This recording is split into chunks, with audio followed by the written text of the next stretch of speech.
you'd at least let me get the grave dirt from underneath my fingernails first. Look at you all, pouring your hate on my head like hailstones. But I'm not old yet. You won't finish me yet. I'll give you what's best for you if I have to beat it into you. My God, if you've had the life I've had, you might be fit for me. Now take your fat marshmallow faces and your soggy tears away to your rooms and give me peace. It's not broken. Nothing's spoiled. I can fix this. Can I say something? Can I stop you? Christ, you saw what happened there, didn't you? Who am I kidding? You see everything anyway. I keep your business to myself, Bernie, you know that. We need to bring the wedding forward. You think Agnes will get cold feet after this? Not her, him. Well, I don't see that, Bernie. If he hadn't told her about the cold... How does it look? We're offering a partnership of good faith and one of our own is sneaking around trying to poison the wedding cake. We need to get a date to this. Everyone needs to see it go through so we all feel secure. I see what you're saying. Yeah, good thinking. I don't think, Penny. I don't waste my time. I see what needs doing and I see it gets done. And you think Peter might be having second thoughts? What are you driving at, Penny?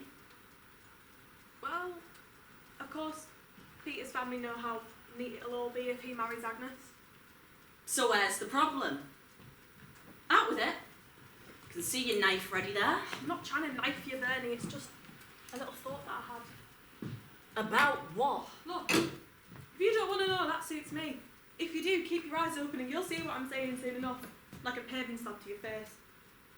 What'll I see? I thought you were the clever one. I thought you were the one who could read folks' thoughts just by sniffing the air they breathe. When it comes to your own, you're as blind as the rest of us, aren't you? Are we talking about Marty? Yes, fine, let's start with Marty. Why would she be phoning Peter like that? You heard her. She thinks she's funny. Oh, and you believe that? That's what she's like, Penny. Twisted. Fine. So if you heard the same story about your neighbours over the road there, what would you think then? Ah, I can see the point in that knife now. Bernie, I'm trying to help you. I know it's not been easy for you, but you can't take it out on the girls. They'd be better off out of all of this, but you won't let them go. That's why they're twisted. Why didn't you let Agnes stay married?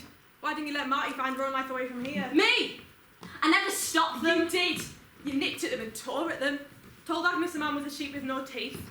Told Marty she'd be good for nothing but tears and tantrums and never would be.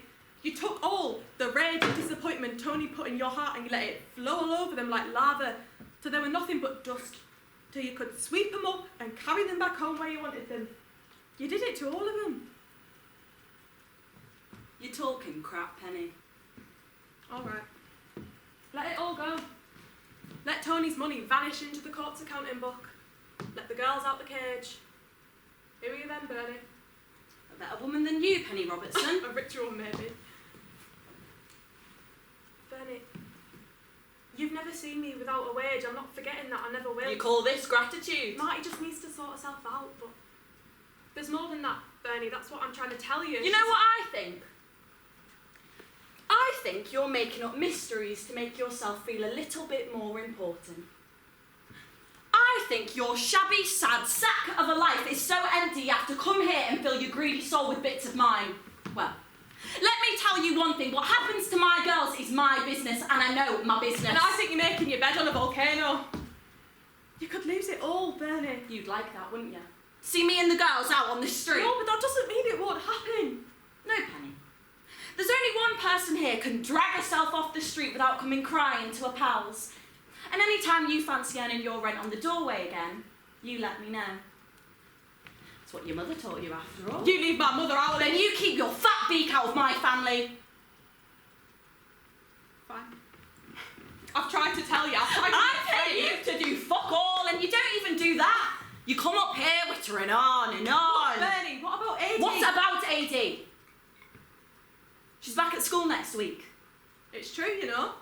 She's crazy about Peter Romanov. Poor little AD. It'll be a learning experience for her, won't it? What? You think I didn't know? You know what they've been up to. Because, put aside the fact that she is barely old enough for him, I think it's a bit of a time bomb to be chucking in Agnes's wedding bed, don't you? They're not up to anything. outside of Adie's fevered little brain. You think I'd let her near a wolf like Romanoff? You think I'm stupid? You're trying to give me bad dreams, Penny. I'm not listening to any more of this, because if I do, I will rip you open. You don't scare me. My girls know they're well off. They know they can never cross me, never. Oh yeah, you've got a good grip on their little wings, don't you? But you loosen your fingers even for 1 second and they'll be off over the rooftops. And I've got stones ready to bring them down again. They need me. They need to be here, that's it. You're a woman who knows what she wants, Bernie. And I'm not afraid to get it. And you're right. Peter Romanov can't have time for anyone else but Agnes. She's just as keen. Steamy windows at her age. Who'd have thought it, eh?